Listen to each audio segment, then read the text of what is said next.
एक मांसाहारी यदि प्रतिदिन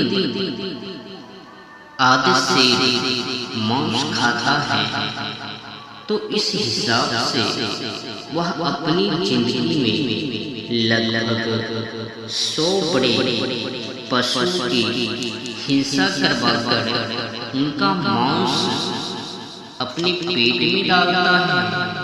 यह बड़े पशु की बात हुई। बेचारे मछली, मुर्गे आदि को गिनती ही कौन करे, पर यदि इस बात को समझकर वह मांस खाना छोड़ दे तो 100 बड़े प्राणियों को और हजारों छोटे छोटे प्राणियों को अभेदान मिलता है। इससे समझ लेना चाहिए कि सच्ची अहिंसा के प्रचारक के लिए मांसाहार निषेध ही सर्वोत्तम साधन है। अहिंसा परम धर्म है और हिंसा महापाप है, महाघोर पाप है। हिंसा को नहीं करनी चाहिए।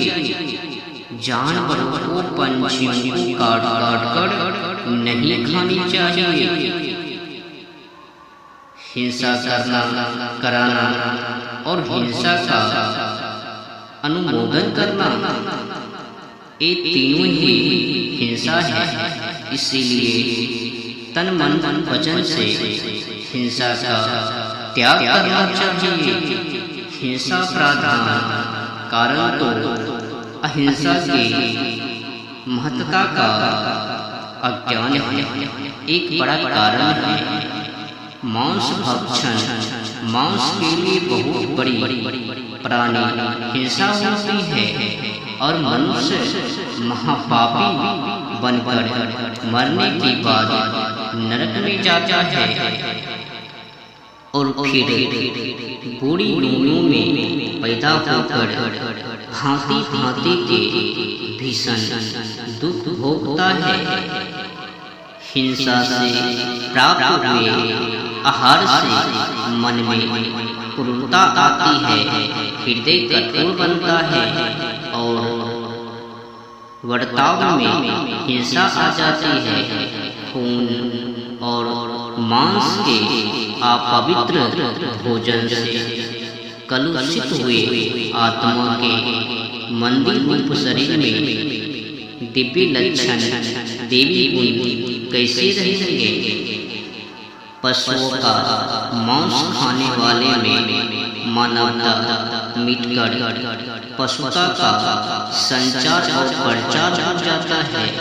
वह मनुष्य के आदर्श से गिरकर पशु या राक्षस सा बन जाता है। इस प्रकार उसका नैतिक पतन होता है। विज्ञान की दृष्टि से मनुष्य शरीर की रचना पर विचार करने से पता लगता है कि मांस मनुष्य के लिए अप्रकृत भोजन है। यह अनेकों रोगों की खान है। शरीर की तंदुरुस्ती से और आयु का नाश करने वाला है। शरीर रोगग्रस्त हो गया तो फिर उसमें मन निरोग कैसे रहे। आर्थिक दृष्टि से भी प्रत्यक्ष और परोक्ष रूप से मांसाहार से करोड़ों जीवों की हिंसा होने के कारण बहुत अधिक अर्थनाश होता है। अतः प्रत्येक दृष्टि से मांसाहार का त्याग करना चाहिए, नहीं तो प्रकृति का प्रकोप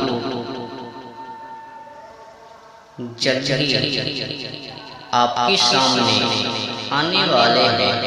अगर एक बार प्रकृति का प्रकोप आ गया तो फिर